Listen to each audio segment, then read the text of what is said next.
बिस्मिल्लाहिर्रहमानिर्रहीम ګرانو ملګرو تاسو ته په لرن انګلیش ان پښتو چینل کې په هراله او ستړي مشو يم ملګرو په دې کلاس کې به زه تاسو ته بیسیک او ایڈوانس انګلیش زده کوم بیسیک انګلیش خو چې کومه ده دا موږ سمپل انګلیش موږ سره راسي او ایڈوانس انګلیش چې نن سبا کوم حل کوي نو تاسو هغه هم زده کوي په دې کلاس کې کو چرته تاسو زموږ چینل نه سبسکرایب کړئ نو چینل سبسکرایب کړئ ویډیو لایک کړئ او د خپل کور ماشومان سره هم شریکه کړئ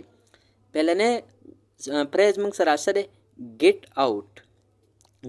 څه مطلب دی د get out مطلب دا دی یعنی چې بهر وځه یعنی یو کس تاسو په کمره کې ناست او ته ورته وایې چې get out نو د دې مطلب دا دی چې بهر وځه دا موږ سره بیسیک انګلیش کې دی په ایډوانس انګلیش کې به درته موږ څنګه وایو چې بهر وځه نو په ایډوانس انګلیش کې به درته موږ وایو bug up یعنی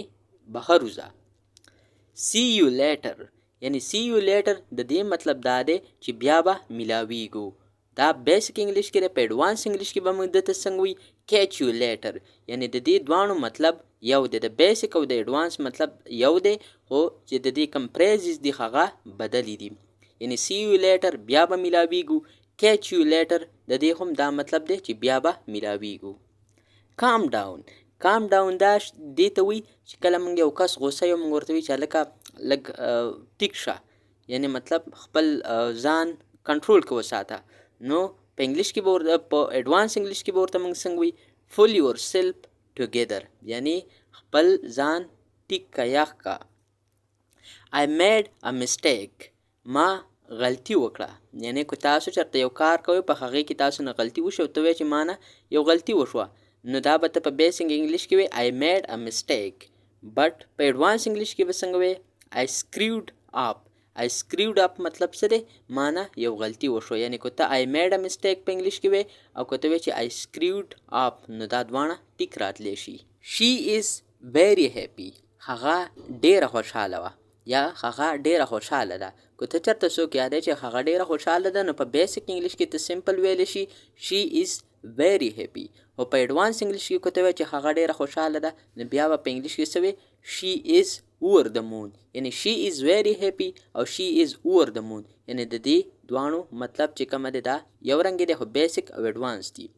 بیا چې کوم موږ سره سره I fell asleep یعنی زه وده کېږم یعنی که ته چېرته یو کس ته وایې چې زه وده کېږم نو په انګلیش کې ورته ویلی شي I fell asleep یعنی ما له خوب راځي زه وده کېږم نو په ایډوانس انګلیش کې به ورته ته څنګه وایې I nodded off یعنی زه وده کېږم یعنی که تاسو چېرته یو کس تاسو ته وایي چې I nodded off نو د دې مطلب دا دی چې زه وده کېږم wait for me ما دپاره لږ انتظار وکړه په بیسیک انګلیش کې موږ وایي په انګلیش کې چې مطلب ویټ فار می یعنی زما دپاره لږ انتظار وکړه خو په ایډوانس انګلیش کې خل دا نه وي چې ویټ فار می هغو به تا ته څه وي اویټ می یعنی ما دپاره لږ انتظار وکړه ملګرو دا زه ځکه تاسو ته زده کوم چې کله هم بیا تاسو ته څوک یا مطلب تاسو موویز ګورئ یا تاسو ټیچران یا نور هم که تاسو څه ویډیوز وغیره ګورئ په هغې کې نن سبا خلک ایډوانس انګلیش استعمالوي نو بیا به تاسو په هغې هم په اسانه طریقې سره پوهېږئ څومره نیوز پیپر وغیره که وګورئ نو نن سبا د بیسیک انګلیش نه خلک ایډوانس انګلیش ته تللی نو ځکه زه غواړم چې تاسو له دواړه درځي I am going to club زه کلب ته ځم نو دا موږ په بیسیک انګلیش کې تاسو چېرته یو ځای ته ځئ چې مطلب تاسو اوس سکول ته ځئ I am going to school که ته وایې چې زه کلب ته ځم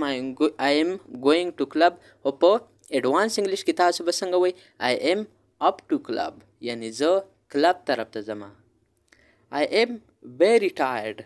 په بیسیک انګلیش کې چې موږ وایي زه ډېر ستړی یم نو په انګلیش کې به ته وایې I am very tired نو تاسو په بیسیک انګلیش کې داسې ویلی شئ په ایډوانس انګلیش کې به تاسو څنګه وایئ I am exhausted یعنی زه ډېر ستړی یم یعنی که ته چېرته یو ستړی او ته یو کس ته وایې چې I am exhausted نو